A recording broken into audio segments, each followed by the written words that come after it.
Nós vamos agora convidar a Laura Costa Oliveira, médica psiquiatra, para suas considerações. Registrar também a presença do deputado Sávio Souza Cruz, esteve conosco aqui remotamente. Bom dia a todos. Meu nome é Laura Costa Oliveira, eu sou médica psiquiatra, com mais de 15 anos de formação, e desde o começo dessa pandemia eu não parei de atender nenhum único dia. Eu faço, em média, mais de 5.000 atendimentos por ano, ou seja, eu estou atendendo muita gente. Desde o começo da pandemia, eu fui vendo um certo agravamento dos meus pacientes que estavam voltando ao consultório e pacientes novos chegando também muito mal. Está evidente a questão do problema da saúde mental nessa situação nossa do 2020. Inclusive, o hospital que eu trabalho, que é um hospital geral, que nunca teve nenhum atendimento psiquiátrico, eu trabalho num ambulatório, mas tem um hospital de urgência. Pela primeira vez na história, eles contrataram um plantão de psiquiatria, dada a gravidade da situação psiquiátrica atual. Aos poucos, os pacientes foram chegando, me trazendo histórias deles, mas eles também foram me trazendo história das crianças. E eu fiquei observando que o maior problema que existe é a falta de desinformação e o desconhecimento dos pais, de um modo geral, e da população acerca de psiquiatria e quadros psiquiátricos na infância. Então, eu resolvi fazer um questionário que foi respondido por mais de 300 pais sobre aspectos e sintomas e emoções das crianças nesse período de quarentena. Primeiro, eu queria falar de depressão na infância. Depressão na infância tem coisas que parecem com depressão de adulto, mas depressão na infância tem coisas particulares e diferentes. Então, a criança abaixo dos 10 anos de idade não consegue falar e expressar que ela é infeliz, que está muito triste, etc. e tal. A criança se comporta diferente. A criança abaixo dos 10, e que está acontecendo muito, e que os pais estão me relatando, e que professores que vêm consultar estão falando dos alunos, as crianças estão mais irritadas, a criança está mais mal-humorada, desobediente, manhosa, apegada, insegura, as crianças estão trancadas dentro do quarto, as crianças não querem descer para brincar no play, as crianças ou estão engordando, tem criança parando de comer, inclusive tem necessidade de internação hospitalar por conta disso, tem criança de 10 anos de idade escrevendo carta de suicídio, tem criança regredindo, que era criança que 4, 5 anos começa a chupar bico de novo, começa a fazer xixi na cama, começa a chutar, morder. Isso não é uma criança nervosa. Isso tem que ter um nome, isso é um quadro psiquiátrico, isso é uma doença e tem que ser chamado pelo nome adequado. Isso é depressão, isso é transtorno de depressão e transtorno de ansiedade na criança. Então, nós estamos no meio da epidemia de Covid, tem muitos casos respiratórios, mas nós já estamos no meio de uma epidemia de casos psiquiátricos na infância. Aí eu peguei o questionário, mandei e chegaram as respostas. Confesso que as respostas me surpreenderam, no sentido que foram muito mais alarmantes do que eu esperava. Quase 80% dos pais relatam pelo menos 3 sintomas psiquiátricos de depressão e de ansiedade nas crianças. 29% dos pais, o questionário acabou sendo respondido por um pessoal do nível social mais elevado. 29% dos pais estão falando que não sabem, não dão conta de acompanhar e de ensinar as crianças as matérias que estão tendo na aula online. Então, mesmo as crianças que estão tendo um privilégio de ter matérias online, não estão conseguindo acompanhar, os pais não conseguem explicar 1/3 dessas crianças. 66% dos adultos está falando que estão brigando, às vezes 5 dias por semana, e discutindo com a criança na hora da aula online. Então, a criança já está longe dos colegas e está tendo uma experiência muito negativa do ponto de vista educacional, que, em vez do aprendizado ser uma coisa lúdica, o aprendizado está sendo uma coisa à base de grito e de brigas. 49% dos adultos está falando que aumentou violência verbal com os filhos e entre eles. E 12% dos adultos relatam aumento de violência física. Sim, você pode falar. O número é assustador, ponto de vista psiquiátrico, a situação está feia, mas o que a escola tem a ver com isso? A escola tem tudo a ver com isso. A escola é o lugar, a base social da criança, a base do desenvolvimento social da criança.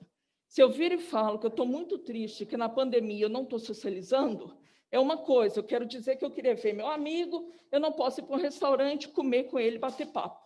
Se eu vir e falo que a criança não está socializando, é uma coisa completamente diferente. É um termo médico e é uma coisa usada na pediatria, é uma coisa estudada.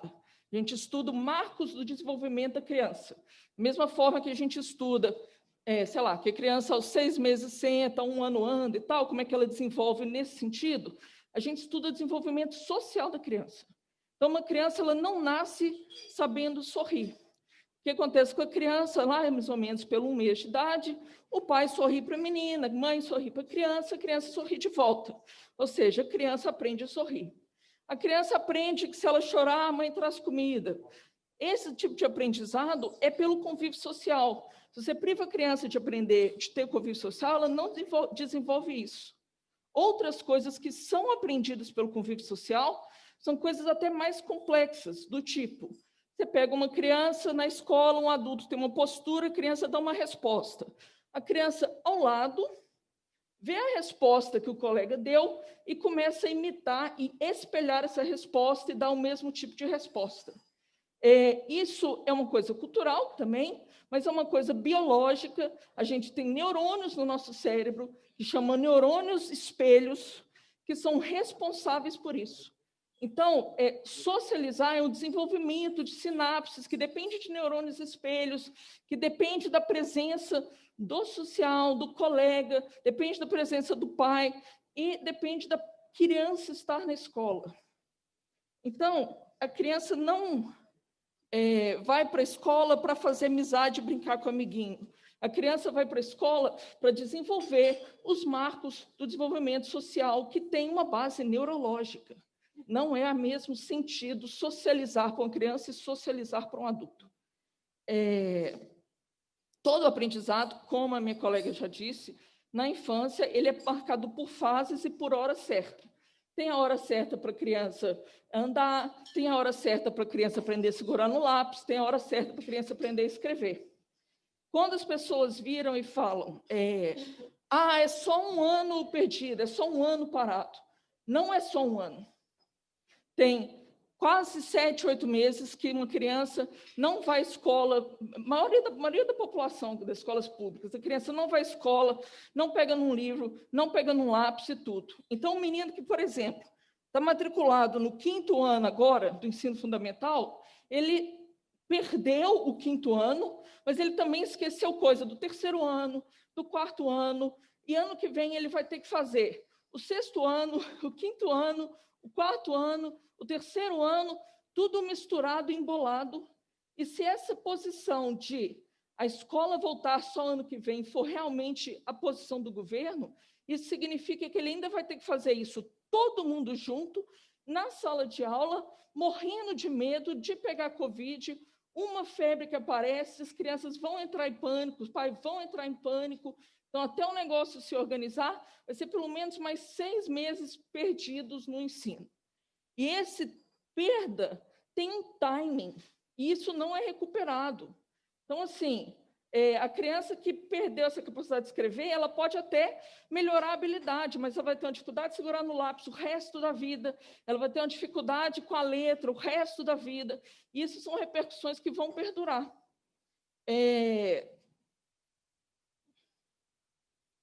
Então, assim, a base, a escola não é só para aprender o beabá, a escola é para a criança desenvolver habilidades sociais neurológicas, com bases médicas, sempre avaliada pelo pediatra. A gente tem um quadro com os dados para assinalar essas habilidades, e não desenvolver na hora certa, a gente não consegue desenvolver mais.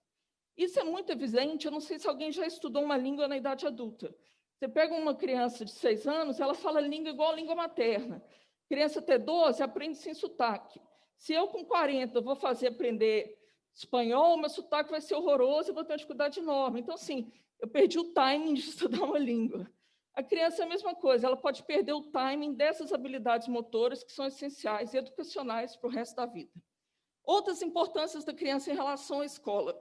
Primeiro, pela minha pesquisa, você vê que está muito alto o número de depressão, muito alto o número de ansiedade na infância, e é conhecido, estabelecido, estudado, que criança fora de sala de aula tem um risco muito elevado de suicídio. Outras coisas, abusos. Abuso tanto sexual quanto físico à criança acontece 80%, 90% dos casos em casa. Crianças fora de sala de aula, essa quantidade de abuso está sendo subnotificado, e isso é preocupante, porque essas crianças estão num silêncio e a gente não sabe o que vai acontecer. Provavelmente só daqui a uns anos a gente vai ver o que está acontecendo nesse sentido. Outra coisa, se você tira a criança da escola, você tem uma ruptura da base social da criança. Novamente, quando eu falo social, eu não estou falando amiguinho, estou falando de desenvolvimento social da criança. E isso já foi estudado em outras circunstâncias, em circunstâncias de outros tipos de quarentena, em circunstâncias de guerra e tal. E está bem estabelecido que isso também desenvolve um quadro de transtorno de estresse pós-traumático em criança, que aumenta o nível de cortisol. Outra coisa, as crianças autistas, são crianças de inclusão. O diagnóstico de autismo normalmente vem da infância. O diagnóstico de autismo faz parte do tratamento à escola, o professor de acompanhamento, isso faz parte da criança desenvolver. Uma criança autista pequena, que tem quase um ano que está fora de sala de aula, ela pode, por consequência disso, não aprender nunca a conversar, porque não está sendo feito o tratamento no timing adequado para isso ser resolvido. E, por último, o Kaplan, que é um livro de psiquiatria, que é o maior tratado de psiquiatria e referência do mundo inteiro, deixa claro que é negligência e maus tratos médicos, não estou falando legal, médicos, você privar uma criança de acesso à escola. Todo o caso de negligência vai aumentar o número de quantidade de cortisol no sangue, e o cortisol é o hormônio do estresse. Qual que é o problema de cortisol aumentado na infância? Novamente, o cérebro não está formado, a gente sabe que até os 10 anos de idade a gente não tem estrutura dos neurônios, das sinapses, o tamanho das áreas do cérebro formado, e se você tem excesso de cortisol, esse negócio vai prejudicar, vai, às vezes, assim, dependendo do tempo do estresse, vai piorar. Então, se a pessoa ficar em escola mais tempo longe, quanto mais tempo longe da escola, mais aumenta o cortisol e mais dano cerebral. Isso é irreversível e isso tem consequências de mudança futura, tipo, a criança vítima de muito estresse de cortisol, essa criança vai ter hiperatividade, essa criança vai ter impulsividade, essa criança vai ser hipervigil, vai ser uma criança meio paranoica, assustada, a criança vai ter dificuldade intelectual, a criança vai ter dificuldade de controle de fúria. Esses sintomas misturados numa criança já numa população de risco, aumenta a violência daqui a 10 anos, e a criança também vai ter um baixo julgamento. O que quer dizer isso? É aquele menino que vira para o outro e fala assim, vamos fumar um crack. E o outro vira e fala assim, não vai ter problema nenhum, qual que é o problema de fumar crack? E vai lá e começa e cai no vício de droga, ou então pequenos roubos, ou então simplesmente coisas arriscadas que acabam em acidentes graves e acabam matando as crianças. Então, na infância agora, do ponto de vista de 2020, a gente tem duas situações. A gente tem a situação do Covid, que é um agravo médico, e, do outro lado, a gente tem uma situação psiquiátrica grave que está acontecendo e não está sendo nomeada, não está sendo esclarecida para as pessoas. A parte da consequência mental, eu já falei, todo esse estresse ele não vai passar quando acabar a quarentena. Se eu estou ansiosa, na hora que as coisas voltarem ao normal, eu vou melhorar, não deve ter nenhuma sequela. A criança, principalmente a pequena, isso vai ter repercussão, e a chance de repercussão, a repercussão vai ser mais grave e maior chance quanto mais tempo durar esse negócio de escola fechada. Minha colega já falou, eu vou falar, então, muito rapidamente da situação. A situação mental, o problema de saúde mental, eu já falei, tem um problema de saúde Covid na infância. Igual ela falou, a gente sabe, tem um estudo francês que no mundo inteiro, todos os casos de Covid, de todos os casos de Covid, só 1% é criança, que a criança tem uma baixa mortalidade, tem lugar que fala em 0,09% ou 0,03%. A criança tem poucos sintomas leves e são pouco contagiosos. Esse fundamento, esse artigo, eu vou falar que eu tirei isso, se as pessoas quiserem entrar, da OMS, está atual, lá no site. Crianças, eles chamaram comitês, eles chamaram especialistas, e eles chegaram à conclusão que crianças têm poucos sintomas e transmitem pouco, ao contrário do que estão falando, as crianças transmitem pouco. Inclusive, a OMS recomenda que criança abaixo de 5 anos não use máscara, pelo baixo potencial de transmissão e porque o uso de máscara atrapalha a interação social, que é importante para a formação e para o desenvolvimento neurológico de habilidades sociais. A OMS fala isso na página dela. E outra coisa, inclusive a OMS fala que, tomando as circunstâncias de transmissão, se não tiver muito alto, inclusive criança abaixo de 11 anos não deveria usar máscara, porque, igual eu falei, até os 10, essas habilidades orgânicas do cérebro, de sinapse, etc. estão sendo formadas. Conclusão, eu falei, torno a falar, escola não é só lugar que criança vai aprender a falar o beabá. Escola é lugar que a criança está com o cérebro não formado, precisando fazer sinapses, precisando fazer conexões, precisando amadurecer, e pelo estímulo da escola, todo pedagogo estudou isso, pelos estímulos na escola, isso vai se consolidando, e se você ficar 1 ano sem escola, você perdeu 1 ano de timing para fazer esse tipo de desenvolvimento, e isso pode não ser recuperado mais. Está na hora da gente falar isso, está na hora da gente falar de epidemia de Covid, sim, das medidas de distanciamento, mas a gente também tem que falar desse adoecimento mental, que está, no exato momento, silencioso, e eu não vejo quase nenhum comentário e explicações na mídia. Eu queria agradecer pela oportunidade de ter vindo aqui para falar isso. E se eu pudesse falar uma coisa muito rápida, eu acho que as escolas, certeza que as escolas têm que voltar opcional. Do ponto de vista mental, tem pai que não vai dar conta de voltar obrigatório. Eu acho que voltando opcional é o ideal. Vão voltar poucas crianças, poucos pais vão ter coragem. Se numa sala de 40 voltar 10, é muito mais fácil o professor ensinar para 10 crianças como tossir no cotovelo e passar o gel e ficar de máscara, do que ele ensinar de uma só vez para 40 crianças como fazer isso. Novamente, obrigado pela oportunidade de falar aqui e um bom dia.